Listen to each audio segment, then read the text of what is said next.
Chapter 20. Cady watched the landscape as they seemed to drive for hours, but the truth was it had only been about 45 minutes. She recognized their route and they were headed either upstate or to Connecticut. No one knew exactly where which covens hid out.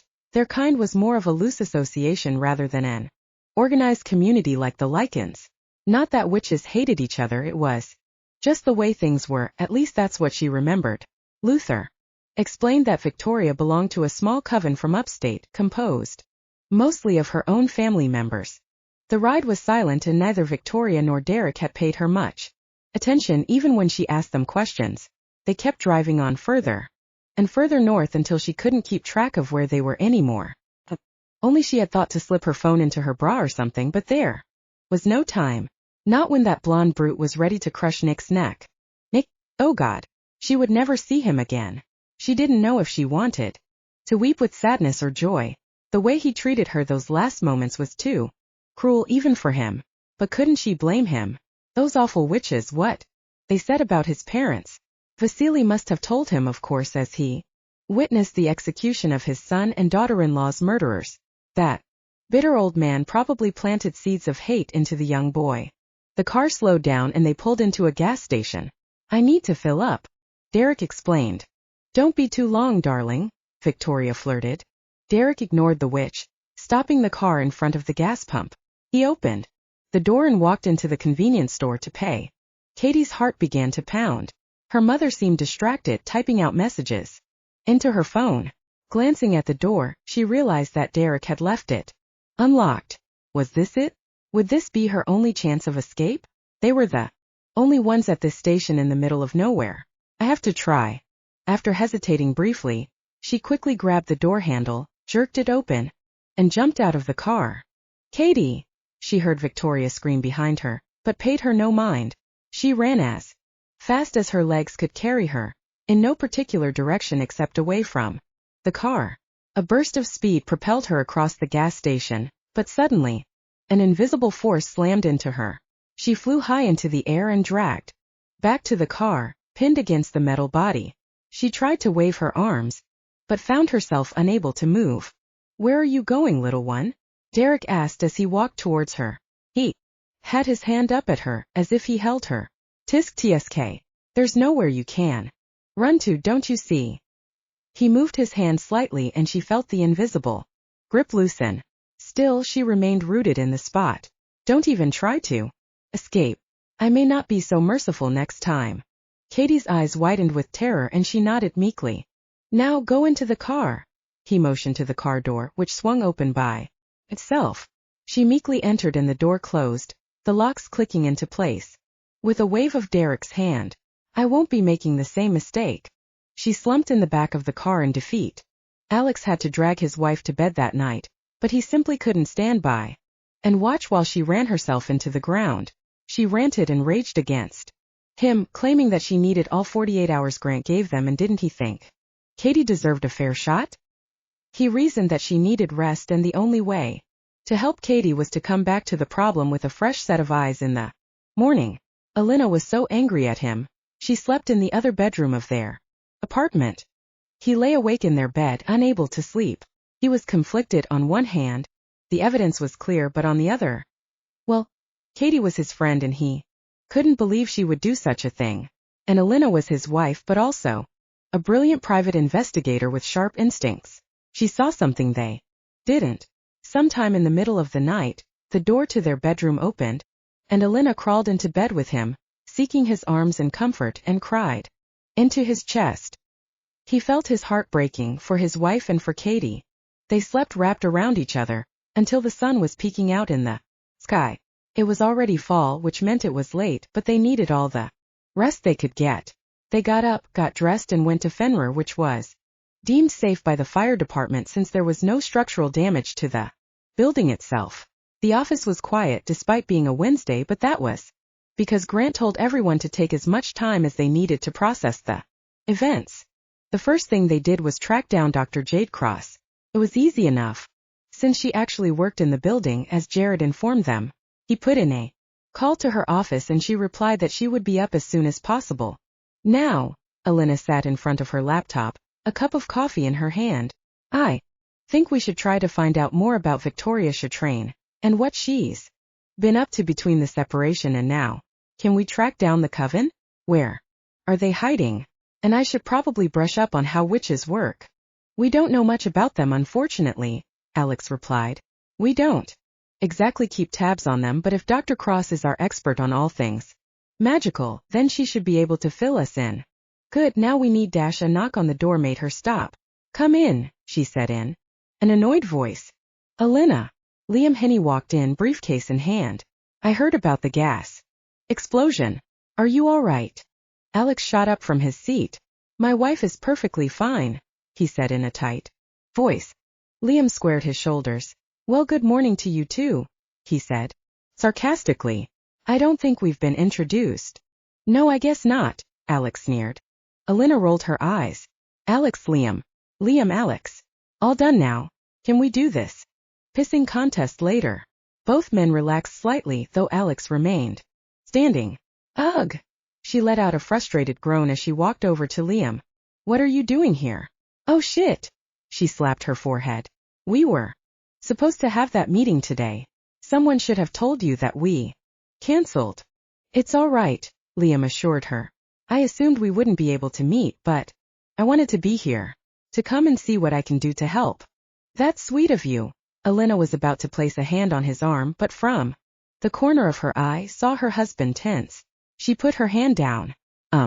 We're kind of busy here with the deadline. I'm really sorry, Liam, for your wasted trip.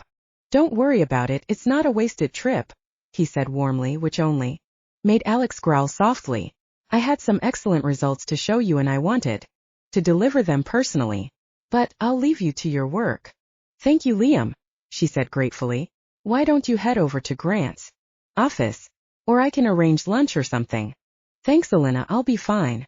But I will pop in and see Grant if that's okay. I'm sure it'll be fine. Go ahead and talk to Jared. She led him to the door and closed it behind her. She sent her husband a warning look. Don't even start with me, she cautioned as she sat on her desk. I wasn't going to say anything. Alex gritted his teeth. You're going to have to learn to get along with Liam, Alynna said. A buzz rang through the room and Jared's voice came through the speaker. Mr. Westbrook, Ms. Westbrook, Dr. Cross is here. The Alpha saw her waiting outside and he asked if he and Mr. Vrost could sit in on your meeting as well. Of course, Jared, she answered. Give me a second and send them in. No problem, I'll get some coffee as well.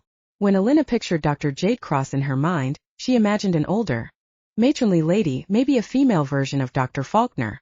She didn't expect it. Pretty young Lycan who was maybe a year or two older than herself, with brown hair tied back into a ponytail and deep green eyes hidden behind glasses. She was dressed like a prim librarian in a long-sleeved polka-dot shirt, a gray tweed jacket, a pencil-cut skirt and ballet flats. You're Dr. Cross? Alynna couldn't contain the astonishment in her voice. Sorry. The other woman laughed. Don't worry, I get it all the time. Dr. Cross spoke with a slight posh English accent. I graduated university at 18 and then took another 2 years to finish my 2 PhDs. Biochemistry and bioengineering. Why have I never heard of you before? Alynna eyed her suspiciously. And I haven't seen you around, even at the Enclave. She's kind of our secret weapon, Grant explained. Dr. Cross is officially employed as a scientist in Fenrir's Food R&D division, Nick clarified.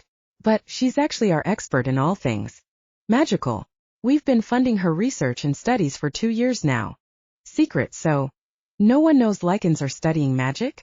Alynna asked suspiciously. A precaution, Grant assured her, and one I'm glad we decided to take, considering the current circumstances.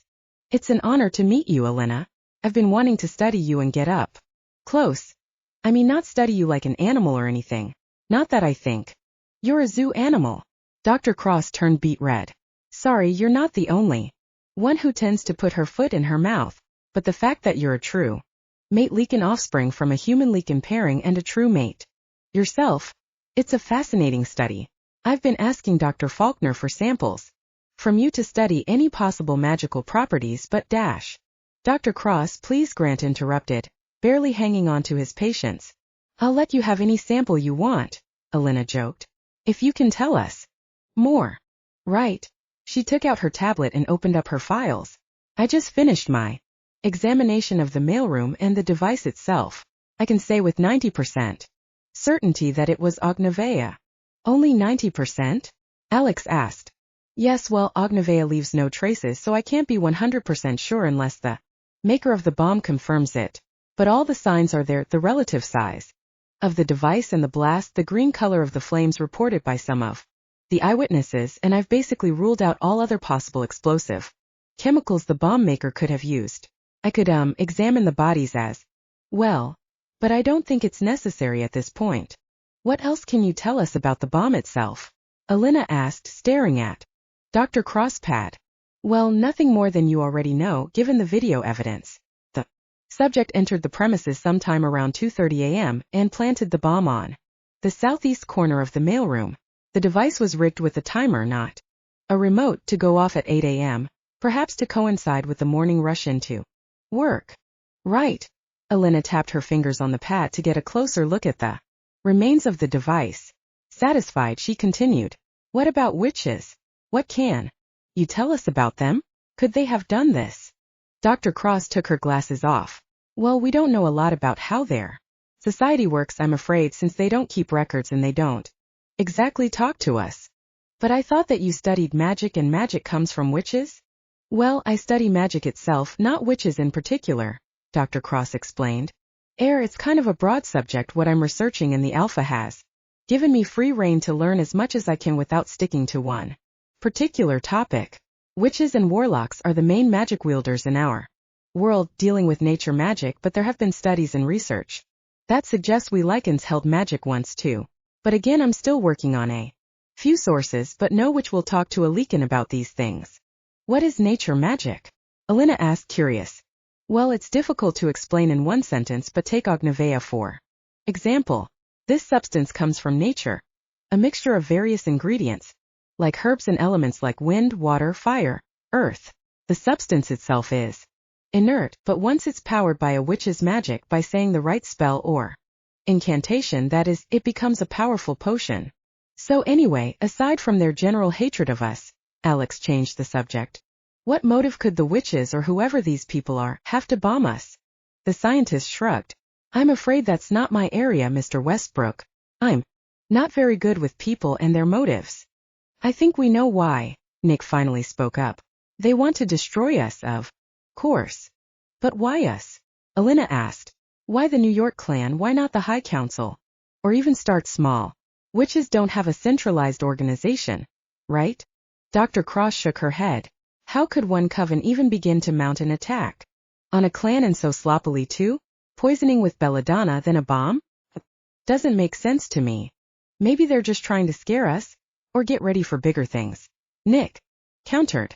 Primal, this is a waste of time. We need to alert the High Council, and we must all prepare for the next attack. I know how you feel, Nick, Grant sympathized. But Alynna is bringing up good points. But the council we will tell them we needed time to gather all evidence before causing a panic, Grant said in a firm voice. Primal, this is no time to let personal feelings If anyone is letting their personal feelings get in the way, it's you. Alynna lashed. I can't believe you wouldn't even give Cady a fair chance. What happened to innocent until proven guilty? That belongs to the court of humans, Nick blurted. Primal, I have more things to attend to. I'll take my leave. Grant nodded and Nick left without a word. I've never seen him like this, Grant sighed. What the fuck is the matter with him? Alynna asked in an annoyed voice. Alynna, Grant began. Nick's parents. They were killed by witches. Alynna's face fell. Oh my God. I didn't know. She buried her face in her hands. That's why. Oh my Nick. It's okay, Grant assured her. He'll need time. Speaking of time, Alynna, I have to inform the Lycan High Council by tomorrow noon. His sister nodded. I understand. I'll keep working on it. Good, I should go. The Alpha stood up, bid them goodbye, and walked out the door. I should get going too. Dr. Cross stood up and picked up her things. I'm sorry I couldn't be of any more help. She turned and walked towards the door. Wait. Alynna stopped her with a hand on her arm. The young scientist looked at her curiously. I saw you hesitate when you were talking about Cady. You called her the subject. The Lycan shrugged. I don't deal in speculation. Only facts. Dr. Cross, Alynna pleaded. Anything you can do to help us. I won't mention it to Grant unless we can prove it. 100%. Well, I've met Ms. Gray a few times. She sounded hesitant. She was the one who found me and recruited me, actually. She, the Alpha, and Mr. Vrost are the only ones who know about what I'm really studying. She's adored by all Lycans. In New York, you know? And wouldn't she be trying to prevent Lycans from learning and possibly getting their hands on magic? And there's something. Just don't know if it's my place. No, please tell me, Alynna urged. Just between us. Well, those videos. They seem off to me. Off? In what way? Yes. One of the very preliminary, I have to warn you, studies I'm looking into is how magic can affect technology. Glamour magic, that is, magic that can fool the eye into thinking it saw something else, has always worked on people, but apparently with some modifications these days it can work on cameras too. And another which will be able to detect it, but some of the rumors I've heard say it's easy to spot if you know what you're looking for.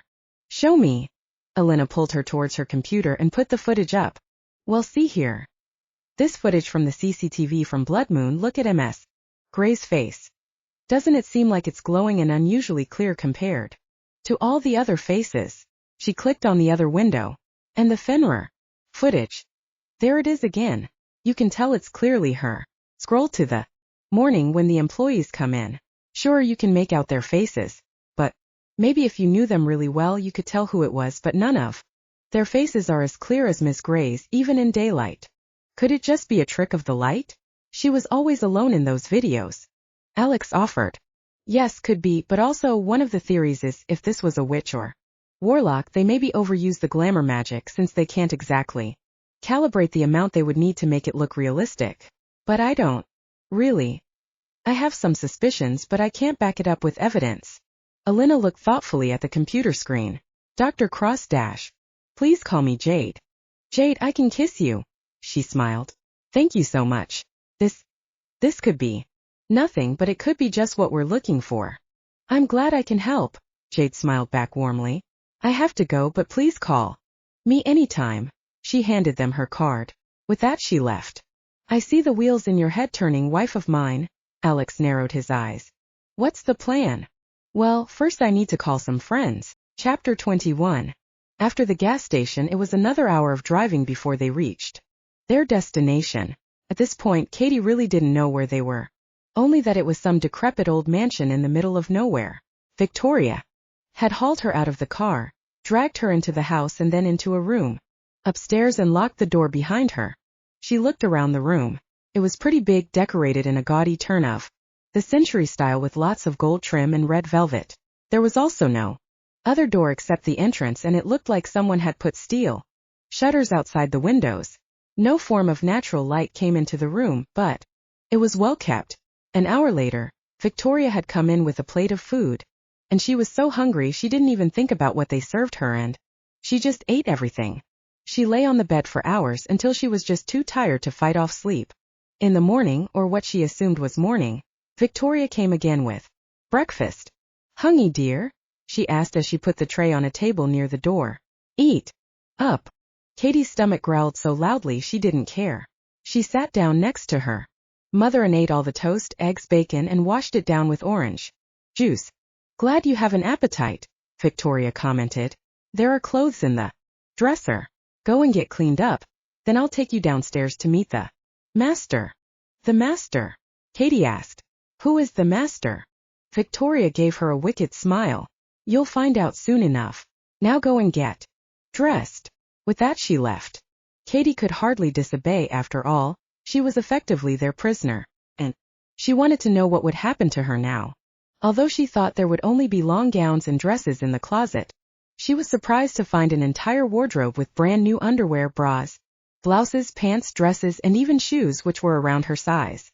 After her shower, she chose to wear a blouse with long sleeves, khaki pants, and a pair of flats. Not knowing what else to do, she sat on one of the comfy armchairs and stared up at the ceiling. She didn't have to wait for long, however, as the lock clicked and the doorknob turned. Victoria walked in.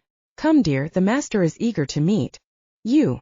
Cady followed her mother as they left the room. The hallways were dark with only a few candles providing light. They made their way into the main foyer. Down the grand staircase, where a large oil painting of a lady wearing a white dress and a large ruby necklace stared down at her, her eyes seemingly following her until they turned into another hallway.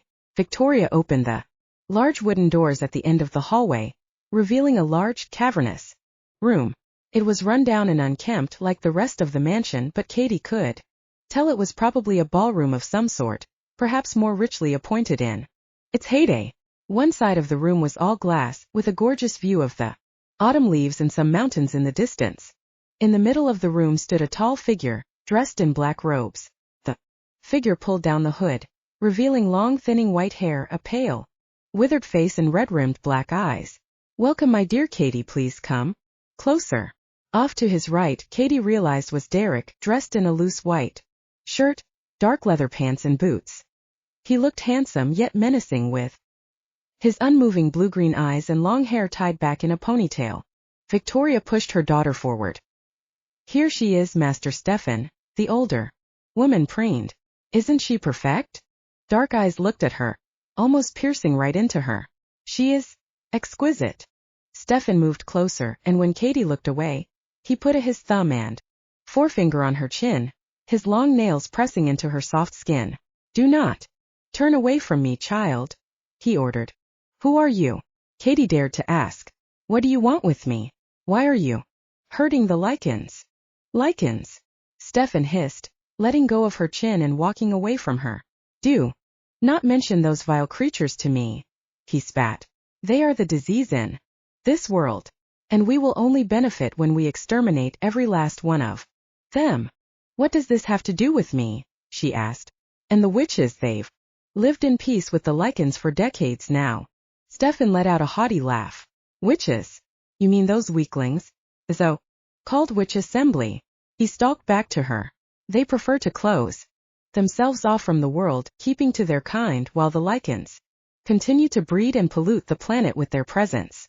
My dear, I'm no warlock. Cady looked confused and looked to her mother. I don't understand. What is going on? I thought you were a witch. I am, my dear, Victoria said. For now. Stefan laughed again. I am beyond nature magic, beyond witches and warlocks, and beyond the witch assembly. I am a magus. Cady gasped. A mage, she breathed out. Witches and warlocks used elemental magic found and forged in nature, enhanced with their own talent. But mages were essentially witches or warlocks who have broken with the laws of nature in order to seek more power. You used blood magic, she gasped. That meant that Stefan had done the one thing witches and warlocks could never do, kill someone and use their blood. That's right, my dear, Stefan confirmed. I refused to be bound by weak elemental magic. I wanted more power so I could destroy the Lycans. Mother, Cady cried, looking at Victoria. Did she not notice the change? Her mother seemed more gaunt. The brightness from her hair was fading, her eyes becoming a dark emerald green instead of their usual bright color. You didn't. I'm almost there, my dear, she said proudly. I've already dabbled in blood magic and I just need a few more spells. But why? Cady's voice was anguished. She didn't bear any love for Victoria, but didn't want to see her turn into a truly evil mage. Please, you can't. Why not? Victoria's voice was haughty. You don't understand. You never had power, never felt it. And to be bound by stupid rules when you could change the world. Your father, he cast me aside for his precious Lycans and kept you away from me. I'll finally have my revenge and be rid of Lycans. Her eyes grew darker. And now, my sweet daughter, you'll help us make that come true. But I told you I don't have any magic. Cady whipped her head towards Stefan. She told you that, right? I have zero magic or talent. I know, my dear child, Stefan said. But we don't want you for magic. We need your blood. Or rather, your bloodline. Charlotte Fontaine, your great-grandmother, Victoria began, was one of the original witches from Europe who came to America to establish a coven here. She was part of the first witch assembly and her ancestry goes back to the most powerful witches of all time, even to the possible first whichever. Recorded Judith. And so my dear, if it's not evident to you yet, Stefan loomed over her. Your bloodline, that is, your progeny will bear the same blood, and if you were to mate with another powerful warlock, you could produce some truly talented children, who we can train and eventually turn into mages. Cady covered her mouth with her hand, unable to move or speak. Her eyes grew wide. You're all insane. You're going to impregnate me and make me churn out your mage babies? Why didn't you do this on your own?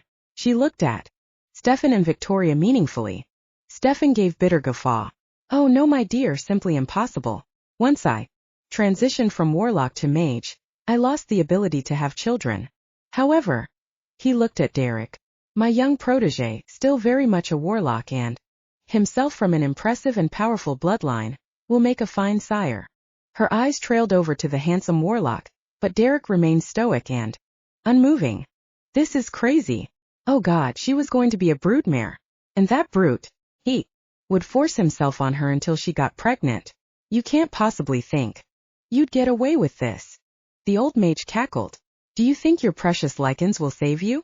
They only care about their kind.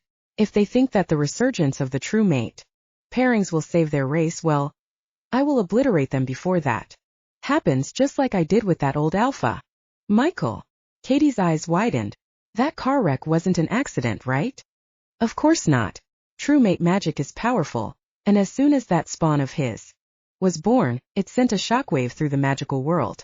I knew I had to get rid of him before they produced more true mate children. And Alynna. Cady's eyes went wide.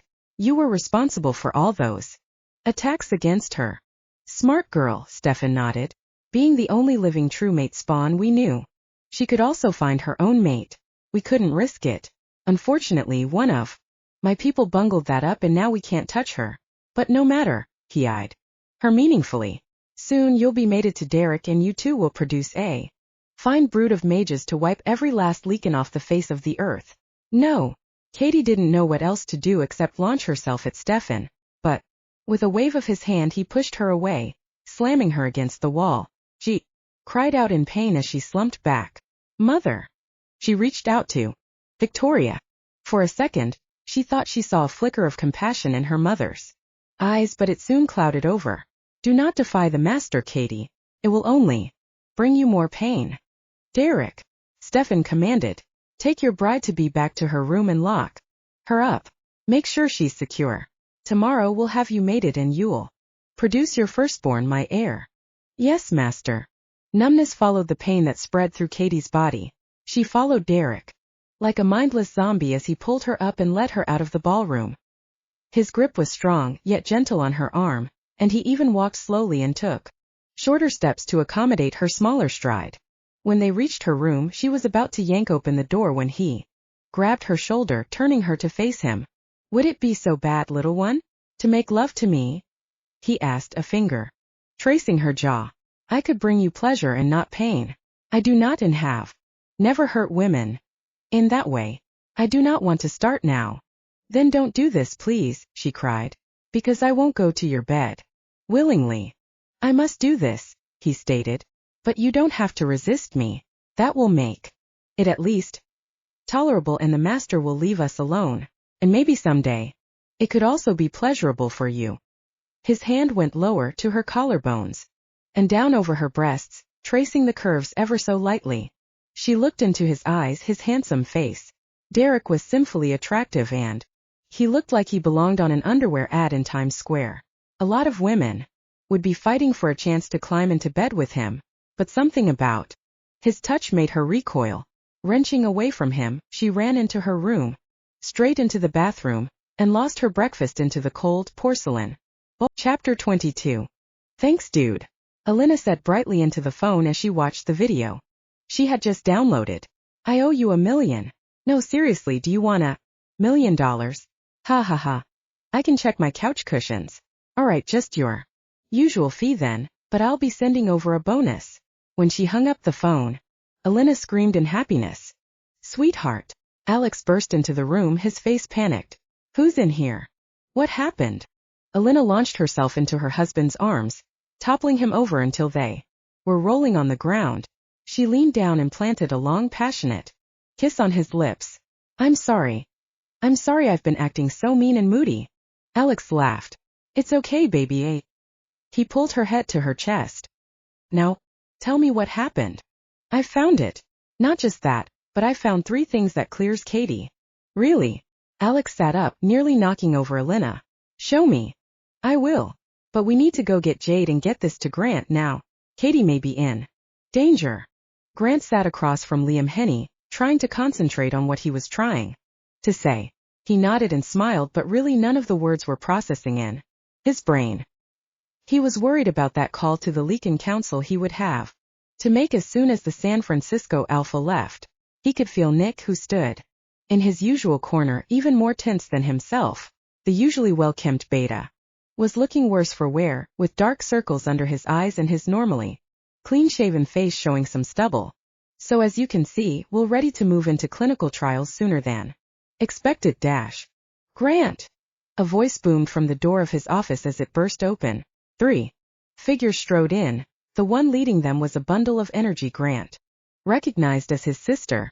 I need to see you now. You haven't made that call to the Lycan High Council yet, haven't you? I found it. Cady is innocent and she's in danger. Dr. Cross here. Willow. Hey, Liam, she greeted sheepishly. I didn't know you were still here. Grant couldn't see me yesterday, but he said this morning would be good. Liam's brows knitted. What's this about Ms. Gray and the High Council? Grant slapped his forehead. Can't this wait? No. Alynna dropped her laptop in front of Grant. I'm sorry for bursting in, Liam, but this is life and death. Maybe you should go. This is Lycan business. Liam crossed his arms. If this involves the Lycans and the High Council, then I'm obligated to know this. The other Alpha groaned. He's right. And now he'll have to report whatever we talk about here, Alynna, and I won't be able to protect anyone, he said meaningfully to his sister. You don't have to protect her from the High Council anymore, Alynna said in an excited voice. She noticed that Nick moved closer to them. All right, Liam. If you need to know, then here's the short version. The explosion at Fenrir wasn't from a leaky gas line. Someone planted a magical bomb in our office and made it look like it was Cady, but she's innocent. Really, she is. Dr. Cross, please show Grant what you found. The young scientist came forward. Primal, I've been doing some research about how magic affects technology. See, the way that magic affects the electromagnetic fields have always been a source of Jade, please. Grant cleared his throat. Can we skip the science speak? Air, right? Yes, let me move on. Jade opened the laptop Alynna had placed on his table. Now, only a reel which will be able to tell for sure, but I believe with about 80% certainty that these tapes have been affected by glamour magic. You can see how bright and clear her face is. Now I was able to dig up some videos from past investigations where witches used glamour. She pulled up a different file.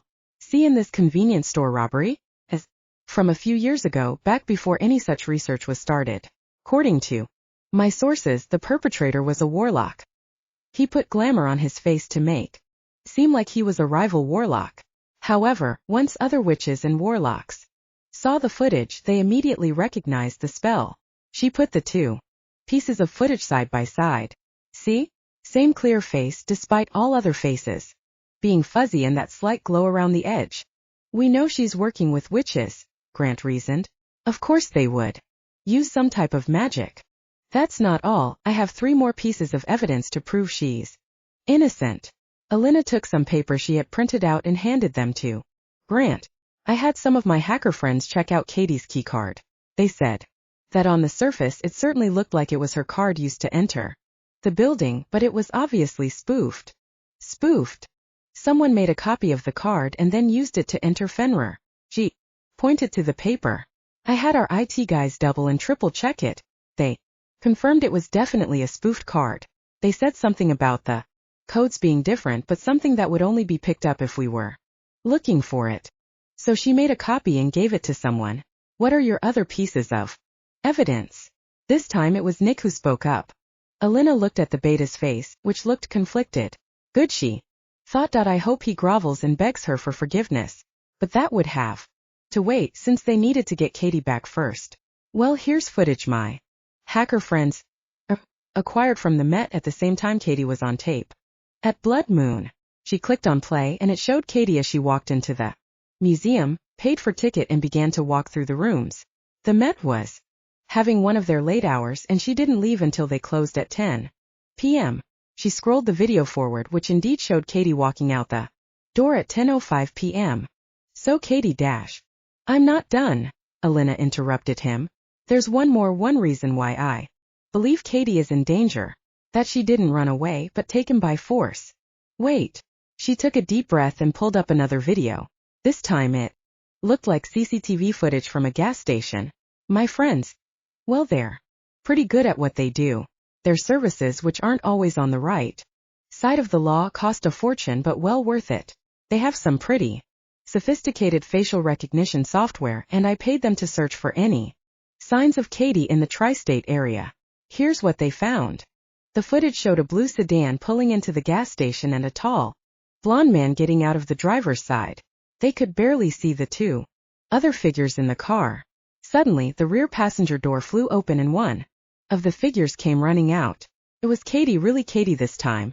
Her face in the video wasn't unusually clear, but she was wearing the same clothes from the morning of the attack. She sprung from the car and ran off camera, but a few seconds later, the blonde man came out of the store and raised his hand. Suddenly Cady came flying back into the frame, her body pinned on the body of the car. The blonde man came at her, his hands raised at her. The look on the redhead's face was that of pure terror. If they've hurt her, I swear to God, Nick growled furiously, his pupils turning into narrow slits. I'll wipe every damn one of them off the face of the earth. Nick, stand down. Grant put a hand on his beta's arm. Well, it's obvious. Now, Cady was set up to take the fall for this. Thank you, Alynna, for believing in her. His sister beamed. The High Council will still have to be informed, Liam warned them. They will not take an attack, especially one by witches, lightly. They will be informed, Grant agreed. But we will also let them know Cady was framed. And now we need to get her back. Nick gnashed his teeth. Whatever it takes. We will, the Alpha agreed. Let's get to work. Alynna, what do you need? Can your hacker friends help us again? I don't care what it costs, just have them see if they can find traces of that car or of Cady. He turned to Nick, who sat on a chair, his body deflated and hands fisted tightly. We won't stop until we find her. Nick looked around Cady's apartment, watching as Alynna and Alex poured through her personal things, looking for anything that could help them find where the witches could have taken her. He could hardly believe it was just 2 days ago they made love on her bed and he was ready to give everything up for her. Anguish tore through him as he recalled how cruel he was later that evening, using her and then saying those things, using every single word to cut her down and hurt her. Her face when he called her a whore was etched into his mind, haunting him. And he did it on purpose, trying to break her and hurt her as deeply as he had been hurt by her supposed betrayal. Nothing here, Alynna said as she exited the room. She eyed Nick slyly. You naughty boy. She wagged a finger at Nick. What? Alex asked as he came back from the kitchen. Nick boy, Alynna tooted. Who else would those tidy witties in the bathroom belong to? I always knew you were a briefs and not boxers kind of guy. And breakfast for two, her bed all unmade, and she sniffed at him. Your scent definitely all over her bed. You've been keeping a secret from us. It wasn't just that one night, was it? Are you happy? Satisfied to know that you're right? Nick asked sardonically. Hey, Alynna's voice turned light. I'm teasing, okay? And it was about time. Sheesh. I was getting sick of the two of you giving each other cow eyes. All the freaking time you were in the same room. I honestly didn't know if you two were going to start making out any second. And how the hell did you last a decade without jumping her bones or gouging your eyes out in frustration? Heck, I'd tap that. I'm just happy for you, okay? How could you be joking at time like this? Nick ran his fingers through his hair in a frustrated manner. Because Nicky boy, she took him by the arm and sat him on the couch. We are going to find Cady, rescue her, and you will get down on your knees, grovel for forgiveness, declare your everlasting love to her, and she'll fall into her arms, right? She patted his arm. I totally shipped you guys from the beginning. Nick looked dejected. She won't take me back if she was smart, he frowned. The things I said to her, did to her that night, uncalled for and cruel. He stood up and walked over the one of the shelves of personal trinkets Cady liked. He stared at one of the pictures, the one of her and Luther at her graduation, her smile bright and her father standing proudly beside her. I appreciate the thought, Alynna, and I know we'll find her. But whether she falls into my arms is another matter. Is that the reason for your glum face? She asked. Well, I know Cady. She'll forgive you for anything if you just ask. Right, well, he gave the place one last look. If we can't find anything here, we may as well go back to Fenrir. The trio left the apartment and back to the garage. They climbed into Nick's car and drove back to Fenrir. They went straight to Grant's office, and to their surprise there was someone waiting there. It was Vasily Vrost. Nikolai. Vasily called as soon as they entered. Where have you been? Why, haven't you been answering your phone? I've been worried sick. I was on my way to London when this happened, and then I see the news as I got there. I flew back as soon as I could. I'm sorry, grandfather. Nick hugged the older man. I've been busy. Apologies for worrying you. The older man sighed. Things like this are dangerous. I know they are. Part of your job, but if something happened to you. I'm fine, grandfather, Nick reasoned. Please. We have business to attend to, urgent business. He began to lead Vasily to the door. Nikolai, let go of me. The older Lycan jerked his hand away. I will not be ignored. You didn't like Madison, you didn't like Constanza, and now you are in danger. I insist you start courting the next eligible mate I send your way. Grandfather, Nick's voice lowered. This isn't the time. He glanced at everyone in the room. Grant, Liam, Alynna, Alex, and Dr. Cross. They stood rooted in their spots, afraid to move as they watched the scene unfold. No, now is the time. What is this business you are going about? I demand to know. We are under attack, Vasily, Grant revealed. I just got off the phone with the Lycan High Council. Attack? By whom? Witches, possibly, Alynna offered. Witches? Vasily's eyes widened. No. Yes, I'm afraid it's true, Grant said with a nod. We are under attack and they've taken one of our own. Miss Gray. They're holding her somewhere and we mean to get her back. I forbid it. Vasily shouted at his grandson.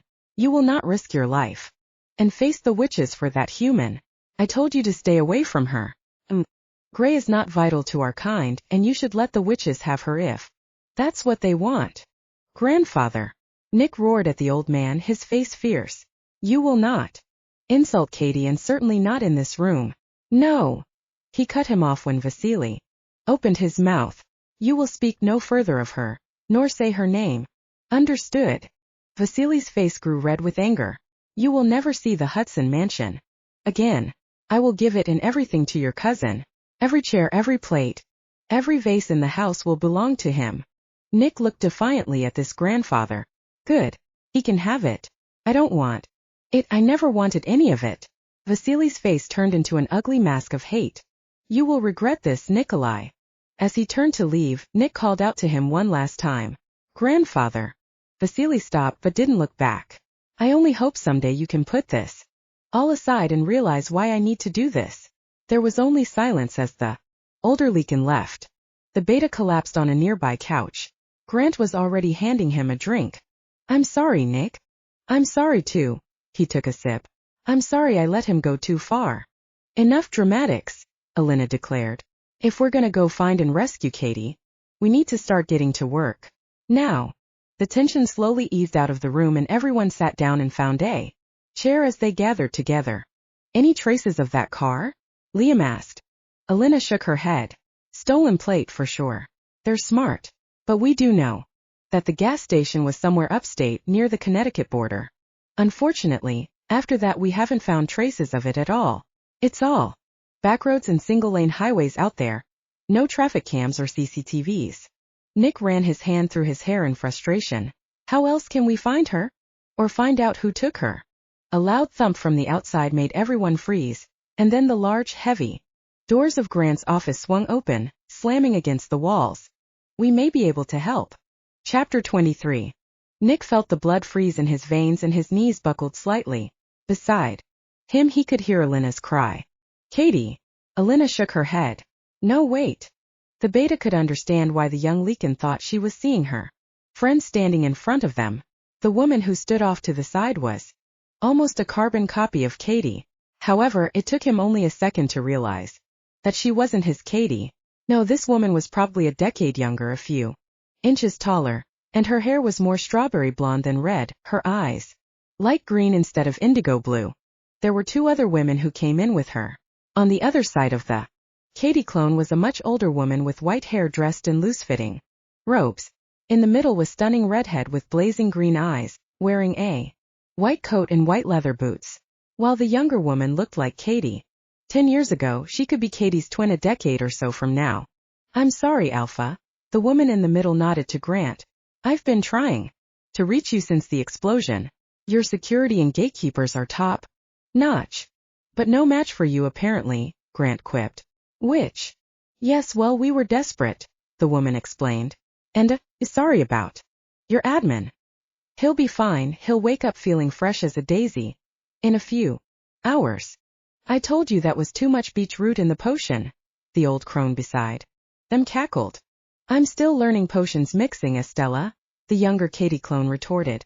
Good thing you're a blessed witch then, Estella shot back. Please, Estella Lara, the middle witch warned. Grant cleared his throat. Sorry. Right. Alpha, my name is Vivienne Chatrain.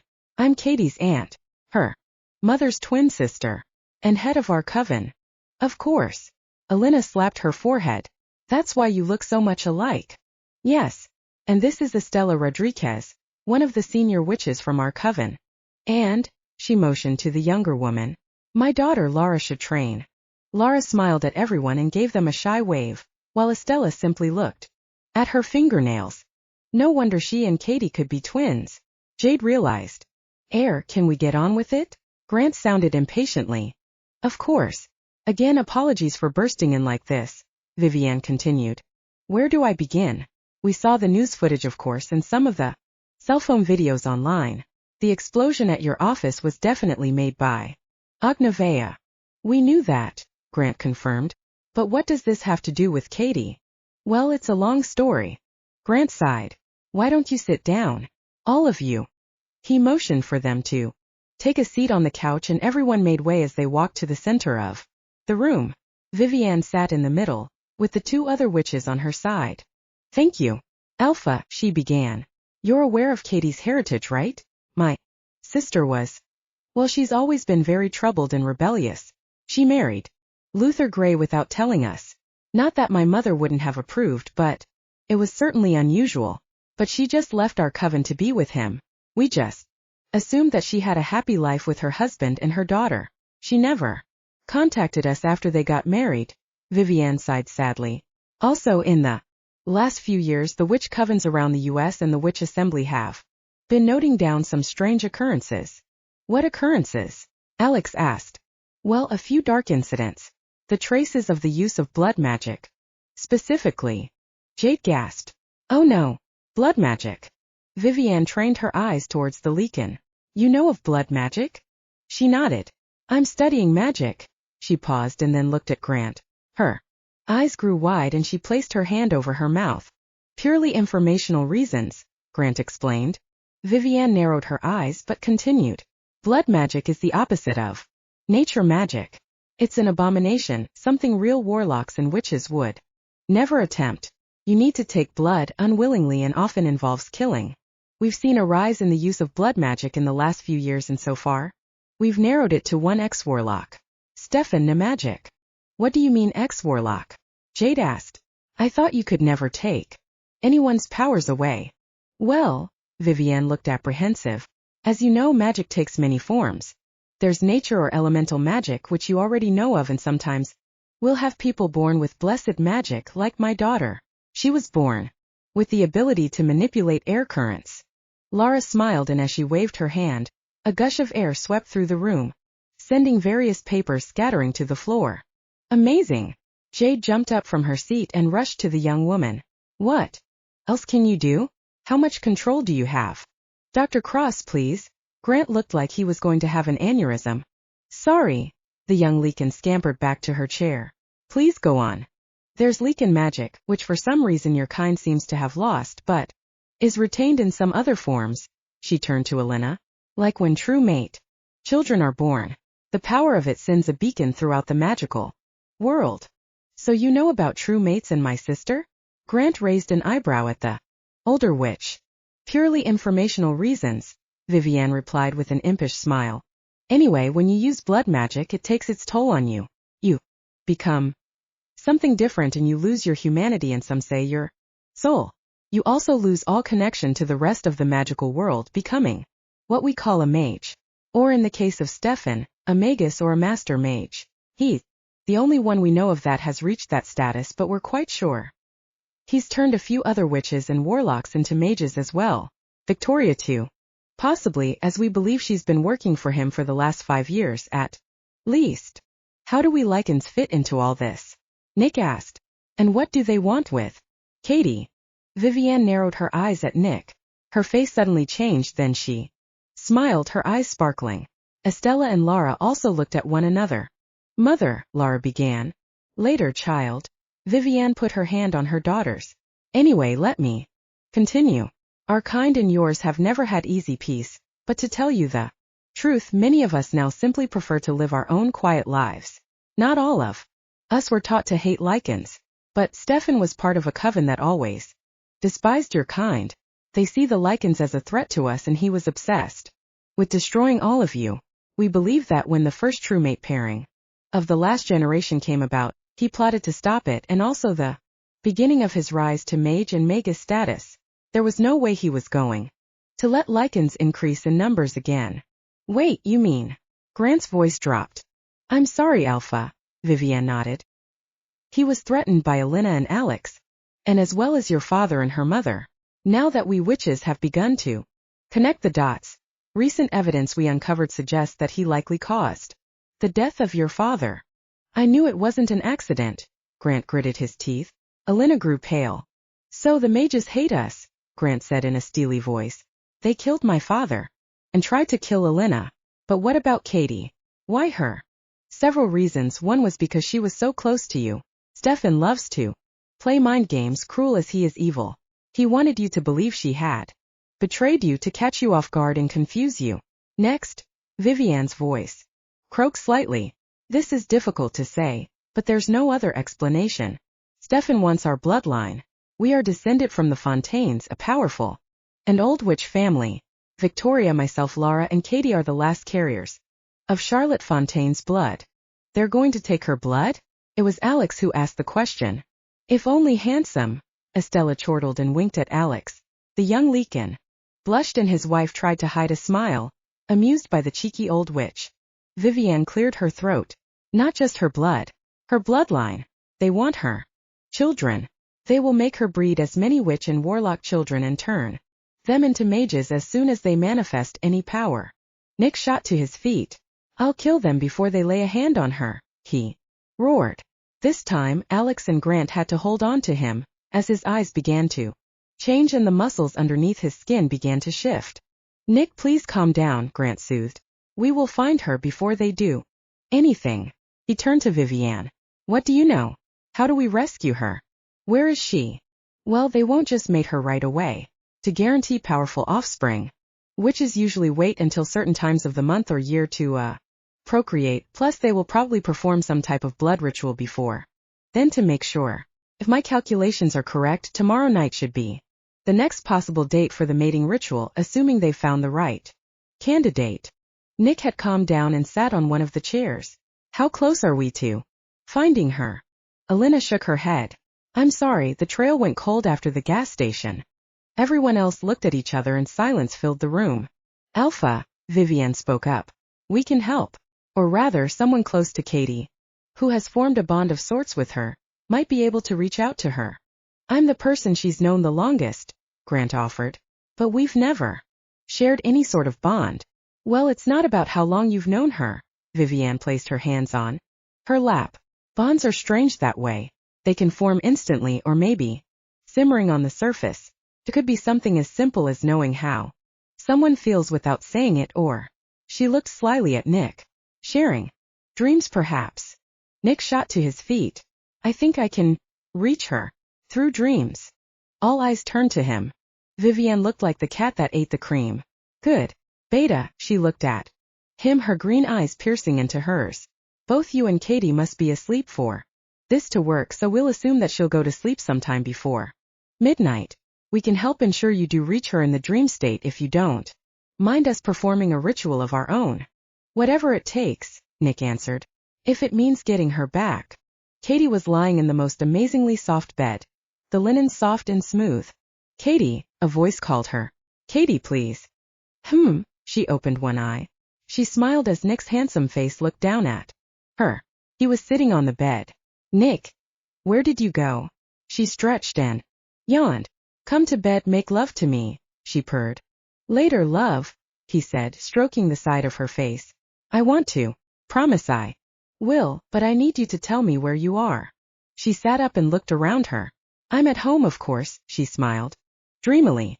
Everything was beautiful and perfect and white. This is our home. The way I've always imagined it to be. Isn't it perfect? Yes, Cady. He touched her cautiously, as if he was afraid she would vanish. But you need to tell me where they took you. Them. Her eyes suddenly cleared. She looked at Nick and then scrambled to the edge of the bed away from him. You, she hissed. Cady, love. I'm so sorry for all the things I said. If I could take them back. But you can't, she shouted at him. I never want to see you again. Those things you called me. Tears began to fall down her cheeks. I swear I will make it up to you. Or leave you alone if that's what you want. But only after we rescue you. Please tell me where they're holding you. She looked confused. Holding me? Where? Nick. The edges of the dream began to fade as she began to remember. Victoria. Derek. Stefan. They warned me about this. Nick grabbed onto her, crushing her against him. You're starting to recall what happened in the real world, but that also means the dream state we're sharing will fade soon. It's really me, love. Don't you remember? The dream after the wedding. The car. It's real, we've been sharing dreams all this time. Oh God. She pulled away and scratched her head.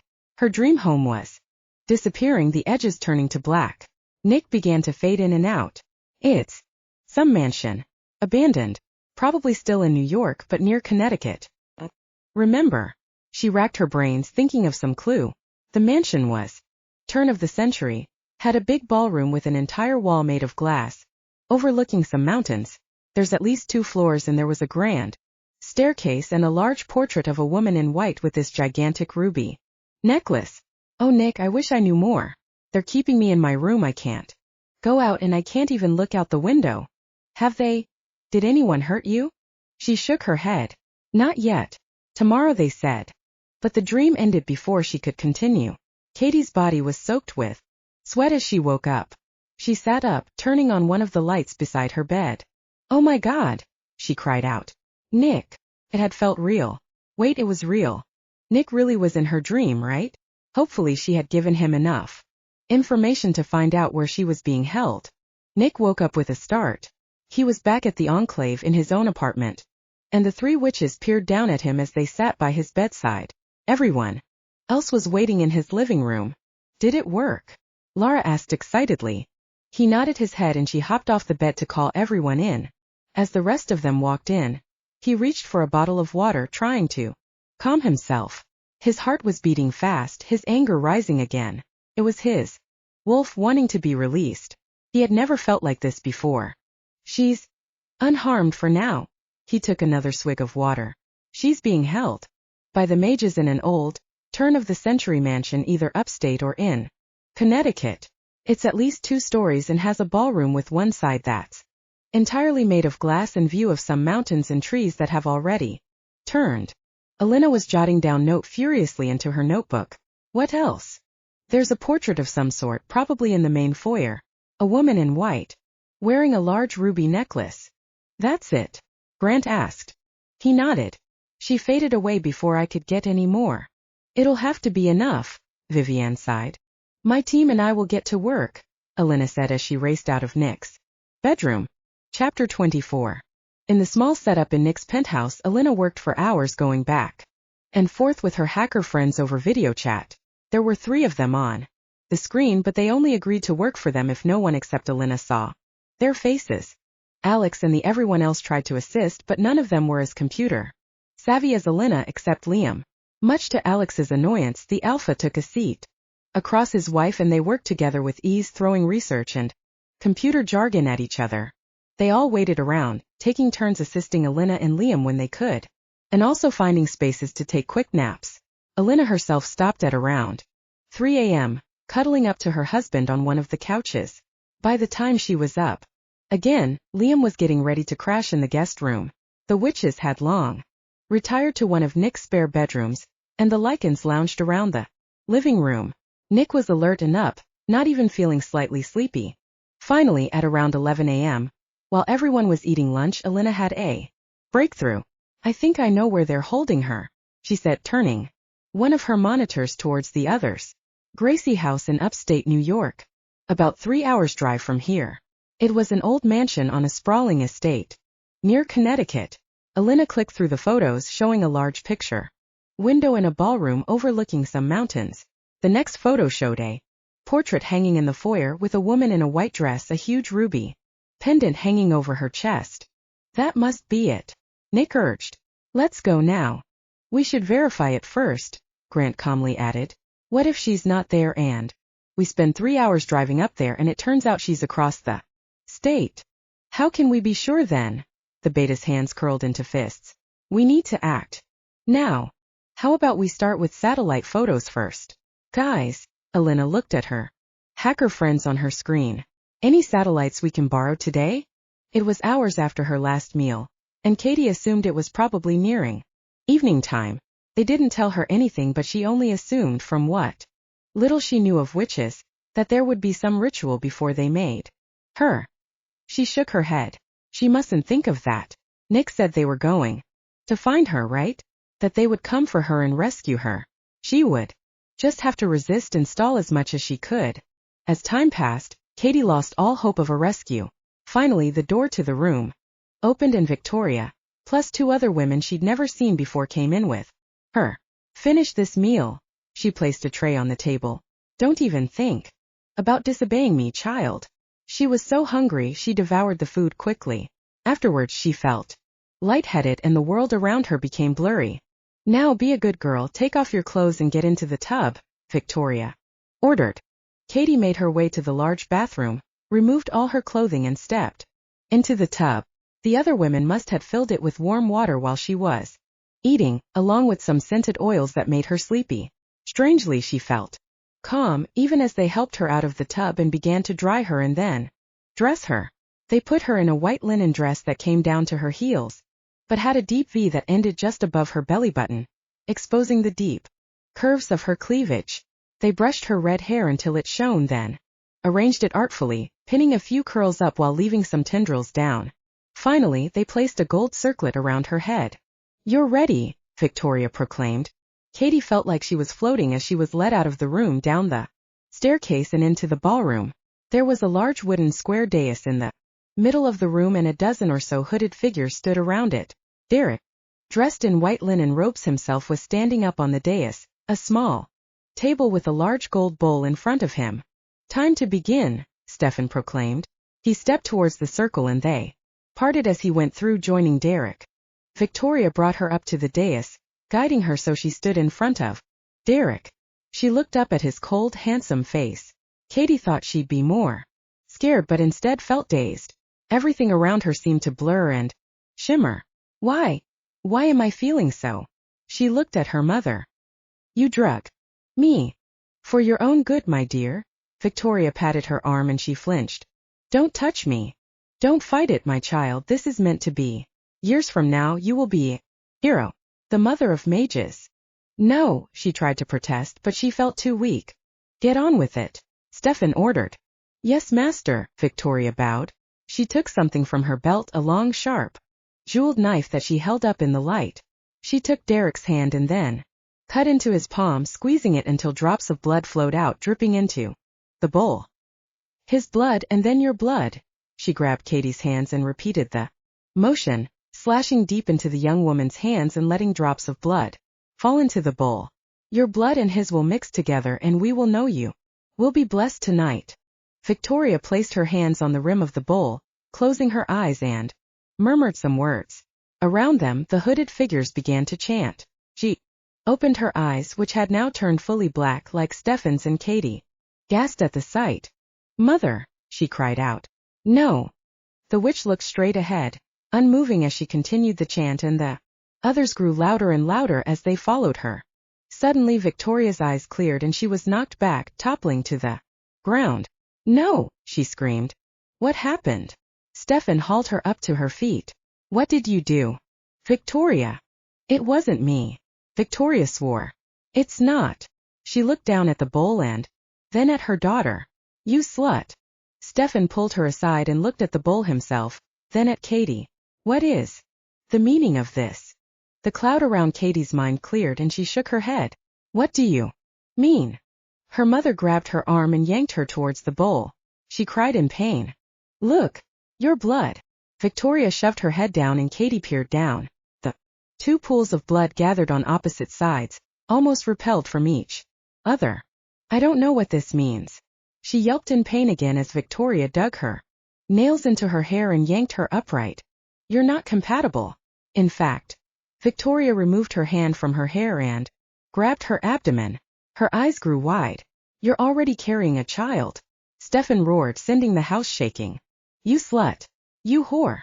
Victoria screamed at her daughter as she dragged Cady out of the ballroom. She shoved her against the wall. "Did you know you were pregnant?"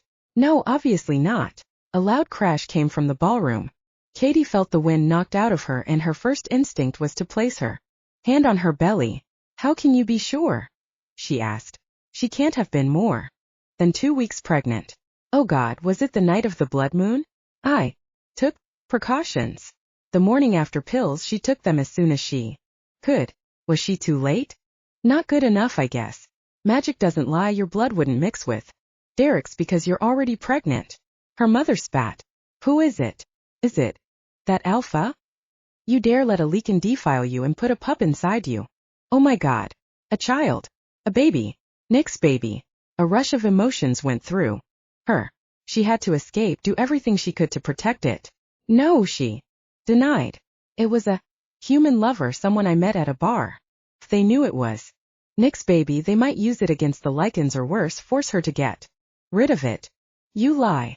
Victoria and Cady looked towards the doorway. Derek stood there, his arms crossed. "It's the beta's child, isn't it?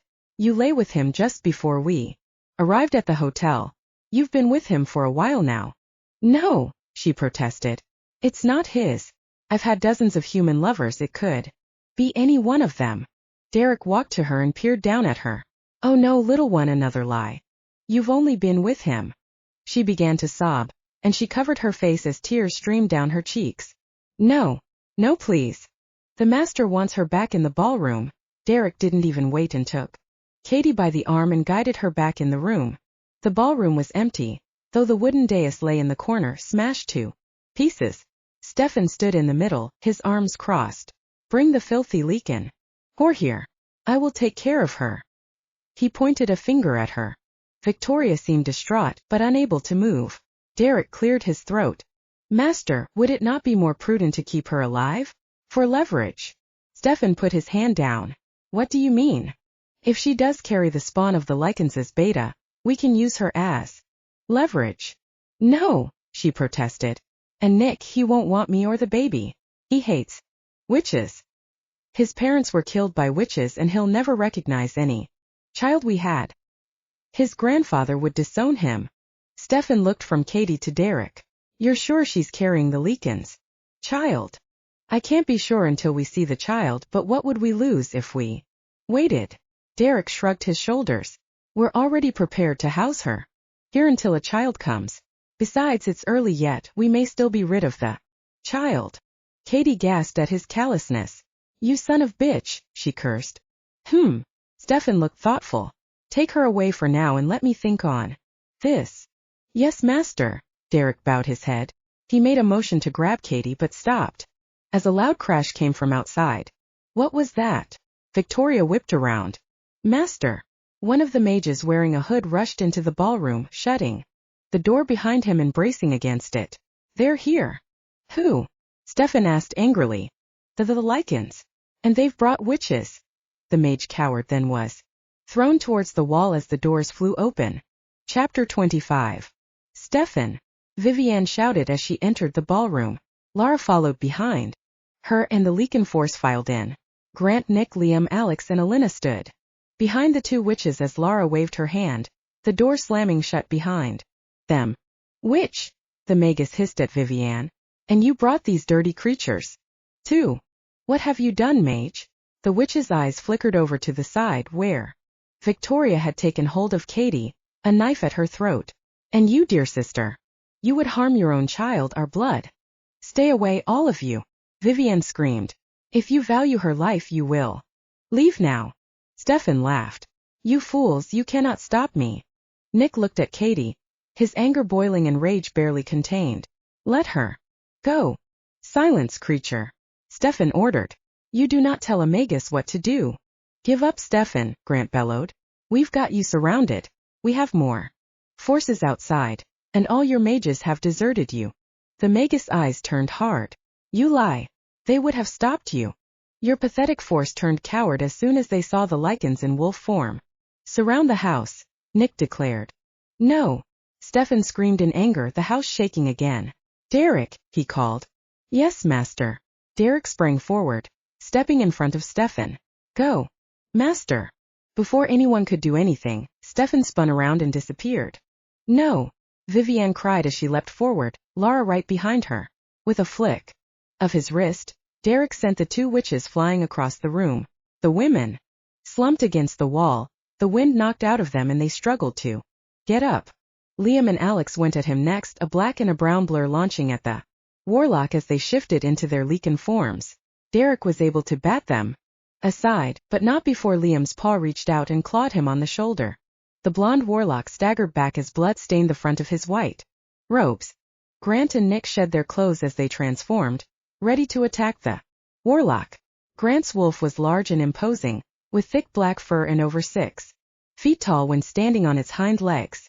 Nick's wolf, meanwhile, had light golden brown fur, and though not as broad, was just as tall and striking as Grant's. They circled the Derek, covering either side of the warlock so he couldn't escape, snapping and snarling at him as they moved in close. Meanwhile, Alynna had slowly walked over to Victoria and Cady. You're done. Victoria. Give up now and we may be merciful. Ha! Stupid Lycan.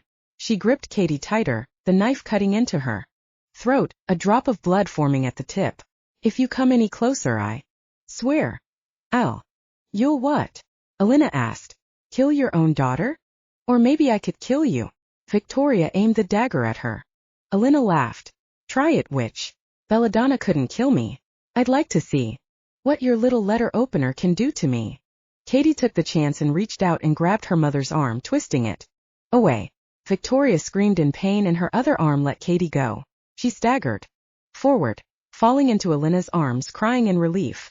You're safe now, Cady, she soothed, stroking the redhead's back. Alynna. You all found me. She hiccuped. You didn't believe them. Right. Alynna shook her head, tears springing in her eyes. No way, Cady. She hugged her friend back, then turned around to face her mother.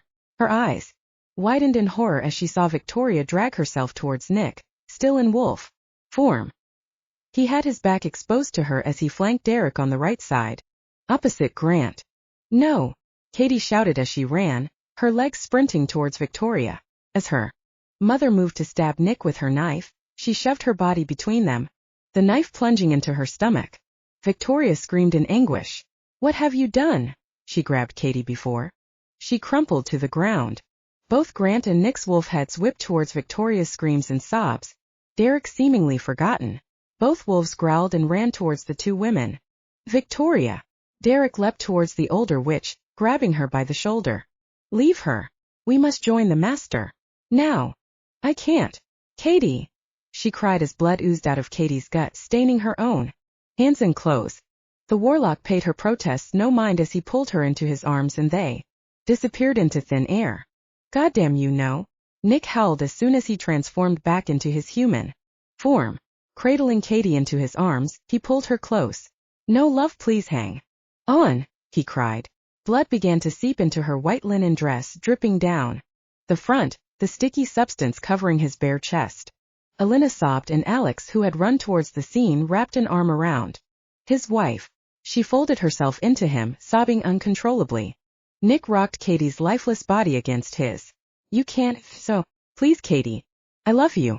I never got a chance to tell you. Grant's face was grim as he knelt beside his friend. I'm sorry, Nick. He put a hand on his arm. I'm so sorry. Vivienne and Lara had joined them, as well as Liam. The older witch looked down them with sadness, and her daughter took her hand as she began to cry for the niece, the blood of her blood she had never known. Cady, Cady, Nick repeated over and over again. He refused to let her go, even as Grant tried to pull him away. Nick, please, Grant pleaded. We'll take care of her. If you just let her go. He let out a deep breath as Nick remained rooted to the spot. But maybe we'll give you a few minutes. Everyone seemed to understand the Alpha's words as they all turned around, making their way towards the door. Nick wrapped his arms tighter around her. I'm so sorry, my love. His anguished words echoed in the room. I'm so sorry. For not believing you. For not telling you sooner. How much I love you, and I always have since that first moment I saw you. A loud gasping sound suddenly filled the room. The Lycans and the witches looked at each other in surprise, then sprang back towards the couple. Nick scrambled away as Cady's body convulsed, and she sat up, coughing and gasping for air.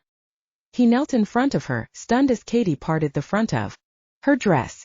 Though covered with blood, the skin under her ribcage was completely healed. Nick! She looked at the Lycan kneeling across from her.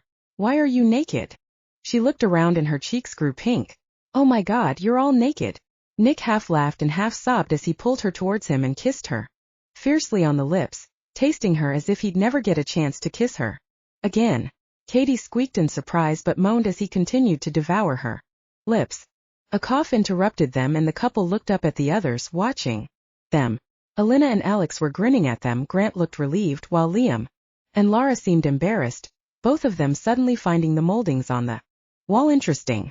Vivienne, meanwhile, had a knowing look on her face. What are... Oh my God. Cady looked at her mother's twin. You're Vivienne Chatrain, she introduced herself. I'm Victoria's twin sister. Your aunt.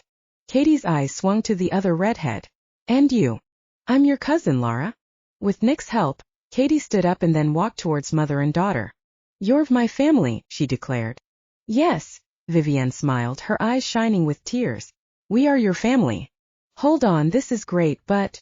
Alynna interrupted. Cady, what happened? Are you really a witch? Do you have magical resurrection powers? I thought this would be quite obvious, especially to you, Vivienne looked at the young Lycan woman. Cady and Nick are true mates. And she's carrying his child, and now nothing can harm her. Nick turned to Cady, his face in shock. She smiled and nodded, and he hugged her to him. I love you, Cady Gray, he whispered. And I love you, Nick Frost, she replied, and pulled him down for another kiss. Well, according to our tests, Dr. Faulkner took off his glasses and placed a file in front of them. You definitely are pregnant. Very, very early stages. 2 weeks exactly. Nick kissed Cady's cheek. Blood moon. If you need some time to talk, I'll be outside with the others. And with that, the older Lycan left the room. After they rescued Cady and made sure there were no other mages or surprises hiding in the mansion, the Lycan and Witch Force drove back to New York. They arrived shortly after 3 a.m., and everyone was exhausted, though elated at their victory over the mages. Liam accepted Grant's offer to sleep in one of the extra suites in his large apartment, while the witches stayed at Nick's penthouse. Cady just wanted her own bed, and so she and Nick went down to her place after helping the witch trio settle in.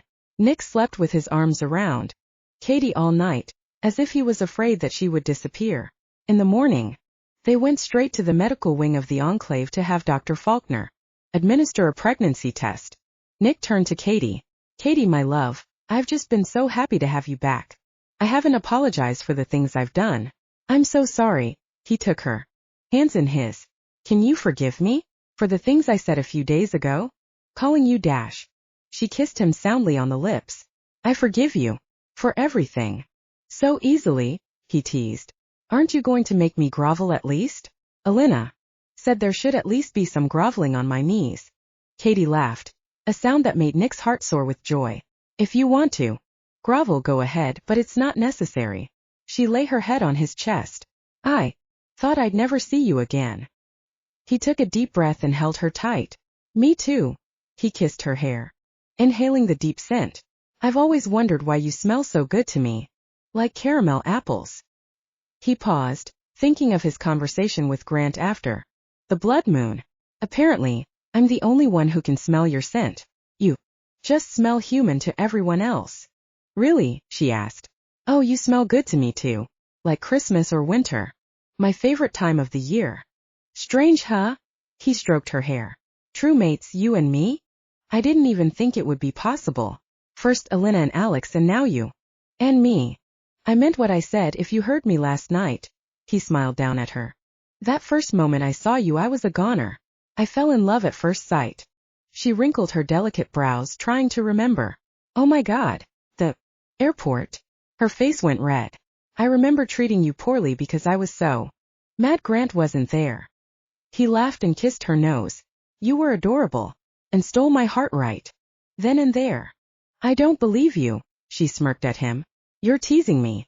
All these years I thought you couldn't stand me. You were always so distant. Well, it was difficult, he confessed. Grant used to call you his little sister, and well, I took my job seriously.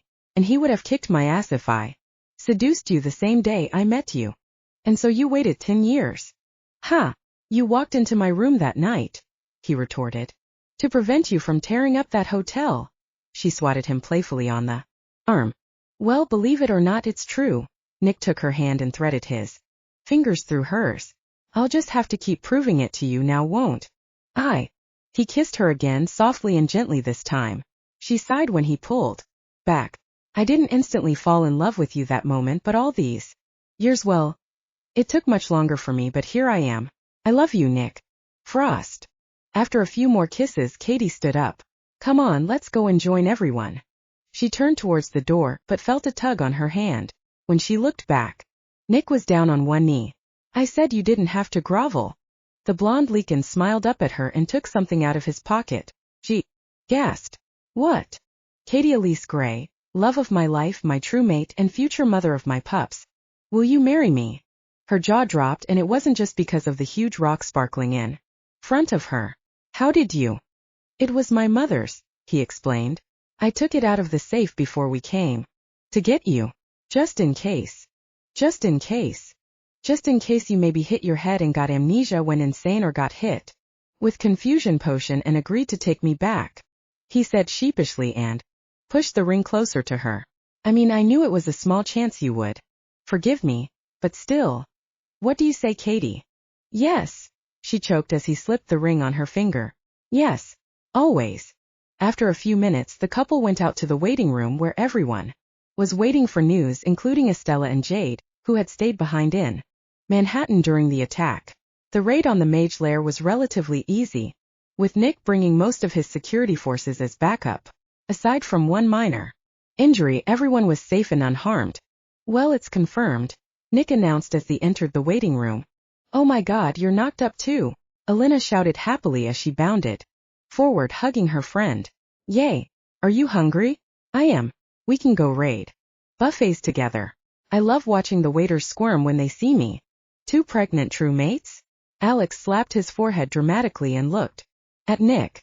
Hope you're ready to have your food budget go up. Alynna punched her husband on the arm playfully. And, holy smoking Cracker Jacks.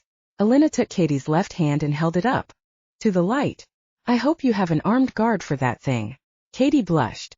And Nick put an arm around his new fiancée. There was some excitement and confusion, but when everyone realized what was happening, they all came forward to offer their congratulations to the happy couple. Wait a minute. Alynna looked at Vivienne. You knew, didn't you? About them being true mates? I saw you looking strangely at Nick. I knew that Nick had a special bond with my niece. The witch smiled mysteriously at Nick. We all felt it. She motioned to the other witches. But how? Nick asked. Well, most magic is connected in some way, Vivienne explained. When Major events happen in the magical world, it sends a kind of shockwave sometimes. Small, sometimes big. I felt this major shift about a month ago. Think it was when your bond as true mates began to form. She looked at Nick and Cady. The wedding, Cady remembered and looked at her mate. You asked me to dance. It was the first time we ever touched. Nick nodded. Yes, and after that night we started sharing dreams. What kind of dreams? Jade asked in a curious voice. Cady blushed and Nick grinned. Nothing we can share, unfortunately, Dr. Cross. At least not in polite society. Jade herself turned red when she realized what he meant. I felt a magical shockwave once before, Vivienne continued. Over 21 years ago when you were born, she looked at Alynna. The magic of true mates is quite distinct, I can tell you that. Nick and Cady finding each other though. That's what brought me here. You see, when Victoria began her transformation into a mage, one of the effects is that she severed her connection to the rest of the magical world. Nature magic and blood magic are incompatible after all. I lost all connection to her about 5 years ago, she said with sad eyes. But the moment the two of you touched, I felt a new connection to you, Cady. You are the blood of my blood after all. Cady paused and closed her eyes. I can't explain it and I don't have any powers myself, but I can feel it. Vivienne embraced her niece. Yes, it's there. You may not be magical, but the blood in our veins is powerful. That is why Stefan wanted you. Cady looked at her cousin with concern. Won't he try to get to you then? Lara. The young witch frowned. He can try, but he probably knows I'm too well protected. Well, he's still out there. Nick turned to Grant. We have to stop him. I agree, Grant nodded at Vivienne. Stefan is still a threat to us. To all of us. I suggest it's time the witches and Lycans have more than a truce, but rather forge an alliance. Vivienne nodded. A wise move, Alpha. It will be difficult and it will take time. But what choice do we have? Our High Council and your witch assembly must be informed. Everyone must be warned. Stefan was able to grow in power because he operated in the shadows. If we force him out into the open, into the light, he'll be vulnerable. But you're right, it won't be easy. Lycans can be stubborn and stuck in their ways. Yes, as are witches. Vivienne looked at Nick and Cady. But our bonds have begun to form. It's a good start.